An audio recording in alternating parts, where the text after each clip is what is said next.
Advocate K Anilkumar നമ്മളോടൊപ്പം ചേരുകയാണ്. Advocate K Anilkumar, ഇപ്പോൾ പലപ്പോഴും പല വിഷയങ്ങളിൽ പാർട്ടി ചർച്ചകൾക്കില്ല എന്ന നിലപാടെടുക്കുമ്പോൾ മാധ്യമങ്ങൾ സാധാരണ ചെയ്യുന്നത് ഇടതുപക്ഷ സഹയാത്രികരെ ആ ചർച്ചയുടെ ഭാഗമാക്കുക എന്നുള്ളതാണ്. അതിലേറ്റവും പ്രധാനപ്പെട്ട മുഖങ്ങളിൽ ഒന്ന് തന്നെയാണ് അഡ്വക്കേറ്റ് ബി എൻ ഹസ്കർ. കഴിഞ്ഞ ദിവസം ചർച്ചയിൽ സ്വീകരിച്ച നിലപാട് സാധാരണ പാർട്ടി പ്രതിനിധികൾ പറഞ്ഞ് കേൾക്കുന്ന ലൈനിലല്ല എന്നുള്ളത് കൃത്യമാണ്.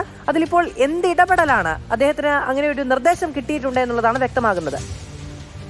അല്ല, CPM അങ്ങനെ നിർദ്ദേശം കൊടുക്കാൻ തീരുമാനിക്കുകയോ അദ്ദേഹത്തിന് നിർദ്ദേശം കൊടുക്കുകയോ ചെയ്തിട്ടില്ല. അദ്ദേഹം പാർട്ടി അംഗമല്ല. പാർട്ടി അംഗമാണെങ്കിൽ പാർട്ടി അംഗങ്ങൾ പങ്കെടുക്കേണ്ടതിനെ സംബന്ധിച്ച് പാർട്ടിക്ക് ചട്ടക്കൂടുണ്ട്. CPM-ന്റെ സംസ്ഥാന കമ്മിറ്റിയാണ് പാർട്ടിക്ക് വേണ്ടി പങ്കെടുക്കേണ്ടവരെ തീരുമാനിക്കുക. LDF-ന്റെയോ CPM-ന്റെയോ സഹയാത്രിക നിലയ്ക്ക് ഒരാളെ ഞങ്ങൾ തീരുമാനിച്ചു കൊടുത്തിട്ടുമില്ല. അദ്ദേഹം പറഞ്ഞ പാർട്ടിക്ക് വേണ്ടി പറഞ്ഞാൽ തെറ്റിദ്ധരിക്കണ്ട. ഇടതുപക്ഷത്തിനെതിരായി വാർത്തകൾ നിർമ്മിക്കുന്നതിന് വേണ്ടി ചാനലുകൾ ചില മുഖങ്ങളെ അവതരിപ്പിക്കുകയും ഇടതുപക്ഷത്തിന്റെ ദുർബലമായ വാദങ്ങളാണെന്ന് സ്ഥാപിക്കാൻ വേണ്ടി ചില ഇരകളെ അവിടെ ഇരുത്തുകയും ചെയ്യും.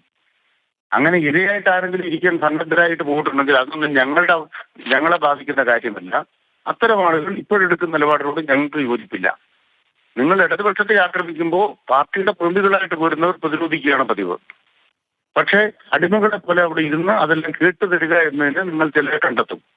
അങ്ങനെ കണ്ടെത്തുന്ന ആളുകൾ അവരുടേതായ നിലപാട് സ്വീകരിക്കുന്നതൊന്നും CPM-ന് യാതൊരു ബന്ധവുമില്ല. അതുകൊണ്ട് അവരേത് പ്രതികരണം നടത്തിയാലും പാർട്ടിയെ ബാധിക്കുന്ന കാര്യമല്ല. അഡ്വക്കേറ്റ് അനിൽകുമാർ, ഇപ്പോൾ കുറച്ചു മുമ്പാണ് ബി എൻ ഹസ്കർ മാതൃഭൂമി ന്യൂസിനോട് തത്സമയം ഞങ്ങളുടെ റിപ്പോർട്ടർ കണ്ണൻ നായരോട് സംസാരിച്ചത്.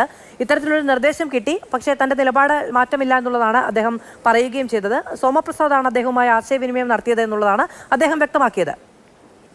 അതായത് വ്യക്തിപരമായ എന്തെങ്കിലും കാര്യസാധ്യത്തിന് തോമസ് പ്രസാദിന്റെ അടുത്ത് ഇരുന്ന് കാണും.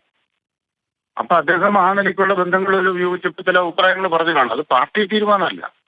CPM-ന്റെ ഘടകത്തിൽ അംഗമാണെങ്കിൽ ആ ഘടകമാണ് അദ്ദേഹത്തോട് സംസാരിക്കേണ്ടത്. അദ്ദേഹം പാർട്ടി അംഗമല്ലല്ലോ. പിന്നെ നമ്മളെ നാട്ടുകൊടുക്കാനും പറയുമ്പോൾ നിങ്ങളിങ്ങനെ പറയുന്നു മര്യാദ അല്ലാതെ പറയാൻ അവകാശമുണ്ടല്ലോ.